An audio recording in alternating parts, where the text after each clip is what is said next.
Bloqueo del nervio nasopalatino. En esta técnica se anestesian ambos nervios nasopalatinos. Se aplica anestésico tópico durante 2 minutos por fuera de la papila incisiva. Se le pide al paciente que abra bien la boca y extienda el cuello. Se utiliza una aguja corta calibre 27G. Se va a inyectar por fuera de la papila incisiva. Como referencia están los incisivos centrales y la papila incisiva. Se inyecta en un ángulo de 45 grados hacia la papila incisiva. No se debe anestesiar más de medio cartucho. En la técnica infraorbitaria se recomienda usar una aguja de 25-27G. El punto de inyección va a ser a la altura del pliegue mucobucal por encima del primer premolar. Para localizar el agujero infraorbitario, palparemos la escotadura infraorbitaria, desplazando el dedo en dirección inferior a partir de la escotadura y ejerciendo una ligera presión sobre los tejidos. A medida que se desplaza el dedo hacia abajo, se sentirá una concavidad. Ese es el agujero infraorbitario. El paciente también debe de referir una sensación dolorosa a la palpación del agujero, debido a la compresión del nervio infraorbitario contra el hueso. Secaremos con una gasa y aplicaremos antiséptico tópico por 1 minuto. Retraeremos el labio, estiraremos los tejidos del pliegue mucobucal y los mantendremos tensos para aumentar la visibilidad. Introduciremos la aguja a la altura del pliegue mucobucal por encima del primer premolar con el bíceps orientado hacia el hueso. Mantendremos la aguja paralela al eje mayor de la pieza dentaria durante la introducción de la misma para evitar un contacto prematuro con el hueso. Inyectaremos lentamente 0,9 o 1,2 mililitros de solución anestésica durante 30 o 40 segundos. Bloqueo del nervio maxilar. Tendremos una orientación del bisel hacia el hueso con una aguja de 27G o 25G, colocando al paciente en una posición supina o semidecúbito, preparando los tejidos a la altura del pliegue mucobucal en la porción distal del segundo molar del maxilar para aplicar un anestésico tópico durante al menos 1 minuto. Deberemos abrir parcialmente la boca del paciente, tirando desde la mandíbula hacia el lado de la inyección, retrayendo la mejilla en el área de inyección para poder aumentar la visibilidad.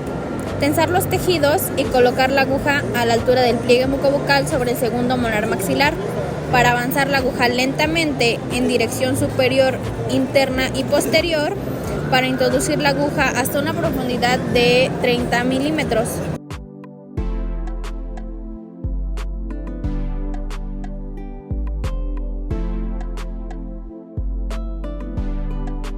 Bloqueo del nervio alveolar superior anterior mediante abordaje palatino. Se ocupa una aguja calibre 27. Se inyecta en el paladar duro en el punto medio de una línea imaginaria que une la sutura palatina con el borde gingival libre. La línea se localiza en el punto de contacto entre el primero y el segundo premolar. El bisel de la aguja se apoya hacia abajo sobre el epitelio. La aguja se mantiene formando un ángulo de 45 grados con respecto al paladar. Bloqueo del nervio alveolar superior medio.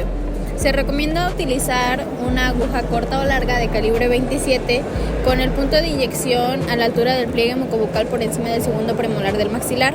La orientación del bisel debe estar hacia el hueso. Después de aplicar el anestésico tópico durante 1 minuto, deberemos estirar el labio superior para poder tensar los tejidos y que tengamos una visibilidad aumentada, procediendo a introducir la aguja a la altura del pliegue mucobucal por encima del segundo premolar para posteriormente avanzar lentamente la aguja hasta localizarnos por encima de la región apical del segundo premolar, aspirar y depositar el anestésico. Bloqueo del nervio alveolar superior posterior. Después de aplicar el tópico durante 1 minuto en el punto de inyección, el tejido se retraerá, tomando de referencia el pliegue mucobucal, la tuberosidad del maxilar y la apófisis cigomática del maxilar, con una orientación del bisel hacia el hueso, colocándonos en una posición de entre 10 y las 8 horas, preparando los tejidos del pliegue mucobucal para poder inyectar con un ángulo de 45 grados desde el plano oclusal con respecto al eje mayor del segundo molar, para avanzar posteriormente lentamente, aspirar e introducir el anestésico. Bloqueo del nervio palatino mayor. En esta técnica se ocupa una aguja calibre 27G. Se inyectan los tejidos blandos ligeramente por delante del agujero palatino mayor. Como referencia está el agujero palatino mayor y la unión de la apófisis alveolar maxilar y el hueso palatino. Se comienza en la región del primer molar y se palpa en dirección posterior, presionando firmemente los tejidos de la toronda. Se dirige la jeringa hacia la boca del paciente desde el lado opuesto con un ángulo recto.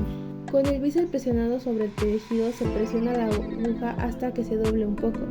Se inyecta una pequeña cantidad de anestésico.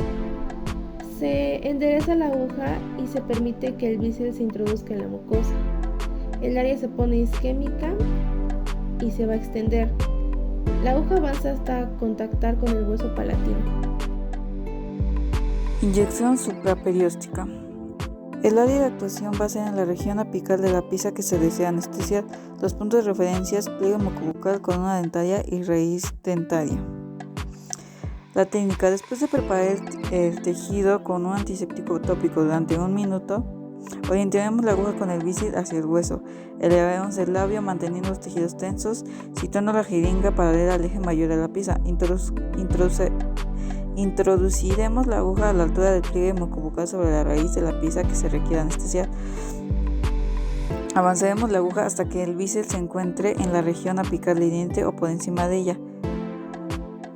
Cuando la aguja se encuentre en los tejidos blandos, no debería encontrar resistencia a su avance y el paciente no debería sentir molestias con este tipo de inyección.